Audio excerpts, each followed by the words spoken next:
kita dapat nampak bahawa saya melihat di sini bahawa hikmah daripada peristiwa yang sampai sekarang dilaksanakan dalam ibadah haji seperti melontar. Kalau kita tengok melontar itu sendiri, melontar itu adalah melontar syaitan. Itu simboliknya. Jadi kalau kita pergi ke situ melontar syaitan, kita mesti tahu bahawa yang berada bersama di tengah-tengah masyarakat Islam ini sekarang ialah iblis, syaitan, yang sentiasa berkehendak akan menipu daya agar kita, kalau yang berilmu agama tinggi sangat, dia terasa dialah pandai sekali. Dia pun akan diuji. Dia akan diuji. Dia lagi besar ujiannya. Sebab iblis yang datang tu saya agak bukan main-main lah. Bukan general ke tahap lah, tinggi yang sekali. Bukan peringkat korporal saja. Tidak korporal. Yang agak private kat kita ni. Tapi yang dekat itu lagi besar dia datangnya. Sehingga kan kadang-kadang mereka akan terasa bahawa dialah segala-galanya dalam dunia. Yang akhirnya lara begitu aja. Dia rugi. Sebab itu ghurur ini adalah kerja dia. Sebab itu kita dapat nampak semangat korban itu. Jadi oleh kerana itu kita dapat nampak bahawa hari raya korban ini kalau di Mekah kerjanya ialah menunaikan ibadah haji. Hari raya haji kita buat di sana. Di Malaysia kita tak menyebut raya haji, kita menyebut hari raya korban. Sebab haji hanya boleh buat di Mekah. Tetapi di tanah air kita dan di mana-mana yang bukan Mekah, maka kerja atau ibadah sunat muakkad hukumnya ialah korban. Penyembelihan korban.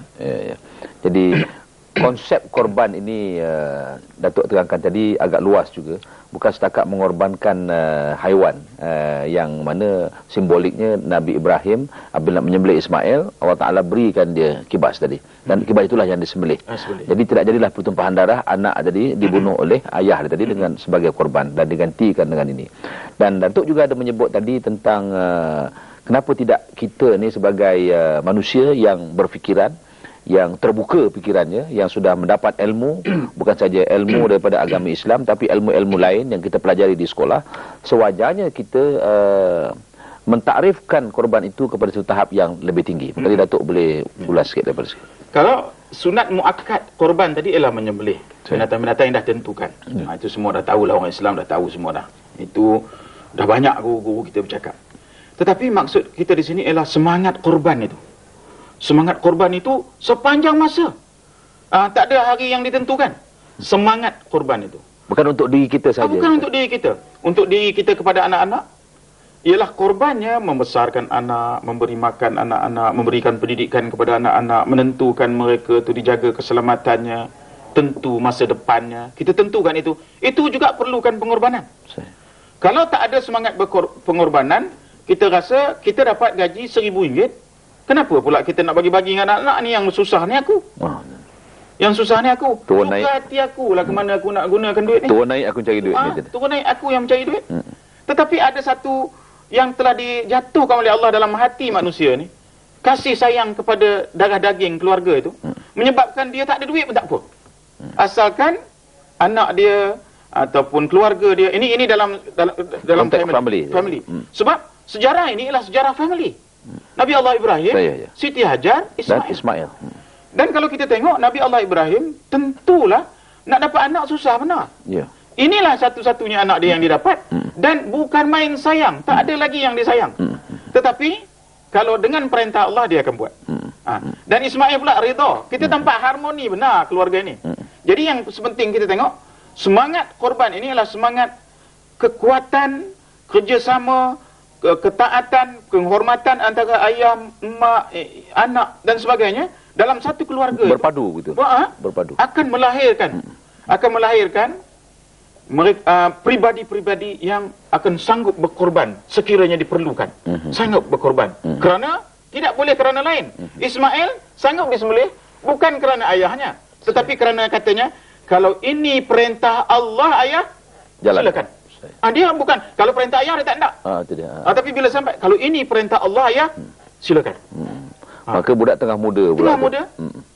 Ismail, Nabi Allah Ibrahim was-was juga rasanya nak bercakap. Tapi bila dia bercakap dengan Nabi Allah Ismail, maklumlah nak bercakap benda macam ini, nak minta kepada anak. Bila anaknya jawab macam tu, dia rasa lega sungguh. Jadi kalau kita dapat nampak peristiwa keluarga yang mantap ini dapat kita bawa ke dalam kehidupan kita.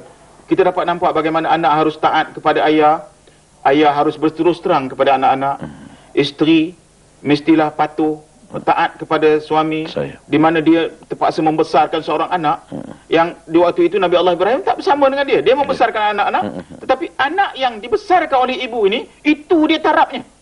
Tarafnya ialah taraf seorang yang taat sungguh. Begitu taat. Begitu taat. Isteri dan anak sekali tadi. Taat sekali. Alhamdulillah. Berbeza pula dengan kita, kalau bapaknya tak ada, mungkin agaknya kita akan ceritakan keburukan bapak dia. Dia betul. Ini tak. Ini normal. Ini disuruhnya ayah, anaknya rindu dengan ayah. Ayah engkau adalah seorang yang baik. Ayah engkau seorang yang Rasulullah. Ayah engkau. Sehingga kan begitu tarbiyah dia tadi. Kali pertama bertemu, dia sudah sanggup mengorbankan apa lagi yang daripada kita ni kalau tak nyawa.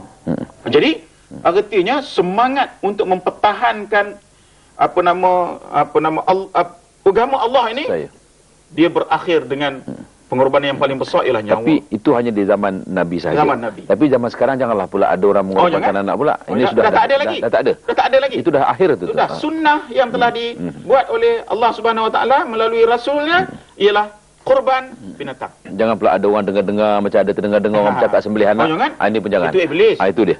Ini nak dipaham betul-betul ni. Itu dia. Nak dipaham betul. Sebab ada kejadian Datuk Jam jadi macam tu dia kata ada. Kita dapat nampak ini janganlah ini berlaku lagi. Ilmu salah saya. Ni Datuk saya lagi nak menyebut tentang korban ini juga ialah adanya orang-orang kita yang sanggup menderma darah umpama kata ya. Yang mendermakan tubuh badan. Apabila dia meninggal, dia menyedekahkan tubuh badan, mata dan sebagainya untuk digunakan oleh orang yang hidup. Datuk, macam mana dari segi korban ini? Ini yang kita kata tadi, semangatnya tu. Kita sekarang ni nak menyerap semangatnya tu. Makin tinggi kita mengaji, sepatutnya kita mengambil faedah daripada ilmu-ilmu yang Allah